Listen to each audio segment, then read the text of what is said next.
अस्सलामुअलैकुम दोस्तों, आप देख रहे हैं यूट्यूब चैनल और मैं हूं अंसर सियाल। दोस्तों आज चार चीज़ों पे बात होगी। एक तो बात होगी पाकिस्तान के हवाले से बहुत बड़ी खुशखबरी आई है और ये खुशखबरी आई है रेकोडेक केस की, ये मैं आपके सामने रखूंगा। इसके अलावा दोस्तों दूसरे नंबर पे बात होगी कि एक डील जो है उसकी बाज़गोश्त सुनाई दे रही है और शहबाज शरीफ जो हैं वो यहाँ तक सोच चुके थे कि वज़ीर आज़म बनने से पहले उन्होंने एक ख़ास मुल्क का दौरा करना था। ये पूरा मामला क्या है ये मैं आपके सामने रखूँगा। तीसरे नंबर पे आज फिर एक जो है रुकने असम्बली जो है सामने आई हैं और उन्होंने भी बताया है कि किस तरह से उनको पैसों की ऑफ़र हुई थी, इस पे बात होगी। और चौथे नंबर पे दोस्तों बात होगी, इंडिया से एक ख़बर निकल कर आ रही है कि 2 दिन पहले वहाँ पे एक आईपीएल की टीम के ऊपर हमला हुआ था। उस खबर को भी काफ़ी दबाया गया है और अब निकल कर आई है, तो इसकी डिटेल्स क्या हैं वो भी मैं आपके सामने रखूँगा। लेकिन शुरू कर लेते हैं दोस्तों इस खुशखबरी से। चलते चलते इस चैनल को भी सब्सक्राइब कर दीजिएगा और अगर आप बेहतर समझें तो इस वीडियो को भी लाइक कर दीजिएगा। दोस्तों रेकोडेक का केस जो कि आलमोस्ट 10 ईयर्स जो है लटका रहा और इसमें पाकिस्तान को 11 अरब डॉलर का जो है जुर्माना हुआ या फ़ाइन हुआ और वो पाकिस्तान ने पे करना था। लेकिन अब आकर इमरान खान साहब की कोशिशों की बदौलत आज उन्होंने ये ट्वीट भी किया है, आप देख रहे होंगे। ना सिर्फ वो 11 अरब डॉलर का जो कर्जा है वो माफ़ हुआ है, बल्कि वो जो कंपनी है बैरिक गोल्ड वो जो है 10 अरब डॉलर की पाकिस्तान में इन्वेस्टमेंट भी करेगी और इससे 8,000 नए रोज़गार भी मिलेंगे। ये रकम कितनी है दोस्तों? 11 अरब डॉलर। मतलब ये कि हमने 6 अरब डॉलर लेने थे आईएमएफ से और हम उनके पाँव पड़ रहे थे।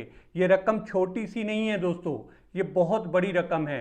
और अगर कोई भी वेस्टर्न सोसाइटी हो या कोई भी वेस्टर्न कंट्री हो और उनका लीडर इतनी कोशिश करे और उनका इतना जो जुर्माना है वो बचाए और मुल्क को इतने बड़े खसारे से निकाल कर ले जाए, मैं कहता हूँ वो कुछ भी ना करे तो उसकी जो अवाम है वो अगला इलेक्शन जो है सिर्फ इसी कारनामे पे उसको चुन लेगी। लेकिन हमारे यहाँ क्या चलता है, हम वो बंदा जितनी भी कोशिश कर रहा है, हमारी पूरी जो मशीनरी है, अपोजिशन है या कुछ और इदारे हैं, वो सारे के सारे जो हैं सिर्फ एक शख्स के पीछे पड़े हुए हैं और उसका कसूर सिर्फ इतना है कि वो कोशिश कर रहा है कि पाकिस्तान इस दलदल से निकल जाए।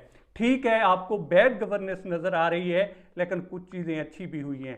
6 अरब डॉलर के लिए हम मरे जा रहे थे और ये जो मुआफ़ी तलाफ़ी हुई है और ये बहुत ही मेरे समझने तक तो बहुत अच्छी डील हुई है पाकिस्तान की कि 8,000 नए रोज़गार भी मिलेंगे, 10 अरब डॉलर की सरमायाकारी भी आएगी और 11 अरब डॉलर जो है वो माफ़ भी हो गया है। लेकिन हमें हमें तो चाहिए इस तरह का बंदा जो अमेरिका के सामने भी यही यही करता फिरे और हमारे यहाँ जो बहुत बड़े बड़े ताकतवर लोग हैं या इदारे हैं उनके सामने भी यही यही करता फिरे। इस तरह का बंदा तो हमें चाहिए नहीं जो इस तरह से बोले और जो है पाकिस्तान को अपने पाँव पे खड़ा करने की कोशिश करे। हमें तो ऐसा बंदा नहीं चाहिए। खैर ये जो आम पाकिस्तानी है अगर उससे पूछेंगे तो वो बताएगा कि ये पाकिस्तान के हवाले से बहुत बड़ी खुशखबरी है। दूसरे नंबर पे दोस्तों बात करते हैं शहबाज शरीफ की। देखें कहा यह जाता है कि जनाब कोई डील नहीं हो रही, कोई ढील नहीं हो रही और इस तरह की बातें कि जनाब ये सारा कुछ जो है ये नेचुरली है और अपोजिशन जो है उसके साथ किसी किस्म के किसी ने कोई वादे नहीं किए।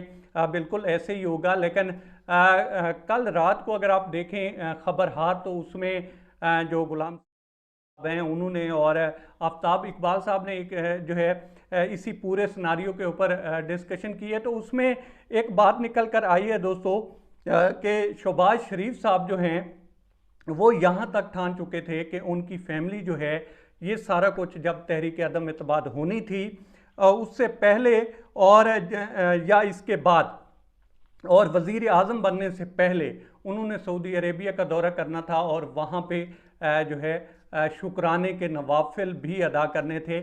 मतलब ये कि बात यहाँ तक पहुँच चुकी थी और उसके बाद मुक़्तदर हलकों से जो है खान साहब कहते हैं कि मैंने एक चिट जो है वो लिखकर भिजवाई है और वहाँ से जो है जवाब आया है कि ये बिल्कुल गलत है। मतलब ये कि वो इससे इनकारी हुए हैं कि उन्हें इस चीज़ का कोई इल्म नहीं है।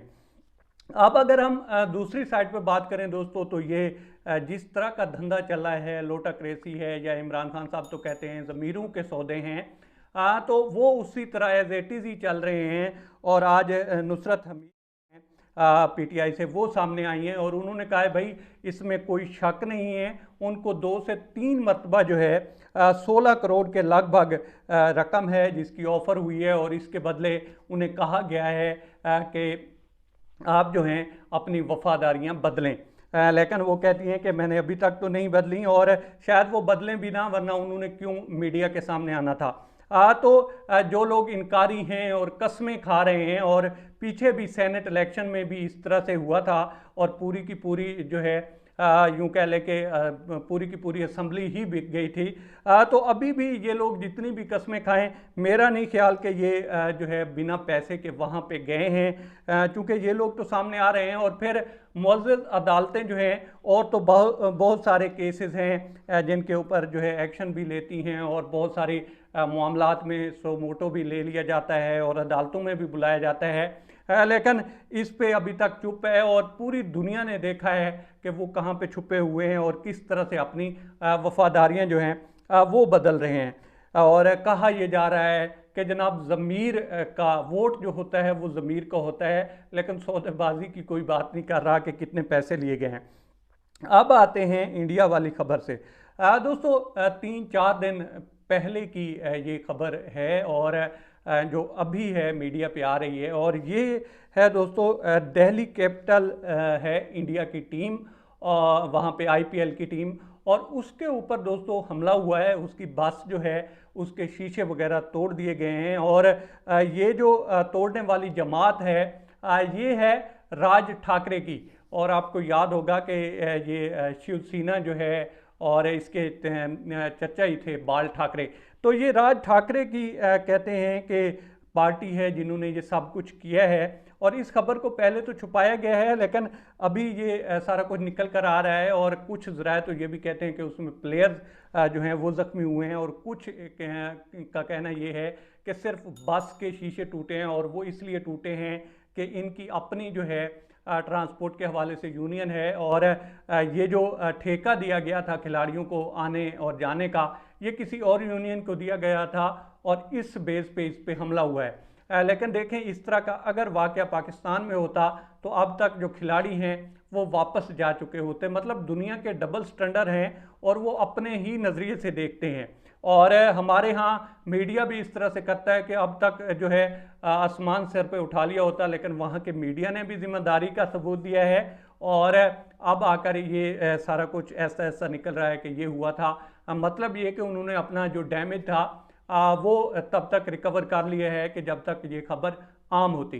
बहरहाल अब तक इतना ही। आप दोस्तों से रिक्वेस्ट है कि आप हमारे चैनल का विजिट करें, और अगर आपको हमारे चैनल का कंटेंट पसंद आए तो इसे सब्सक्राइब करें। ताउन के लिए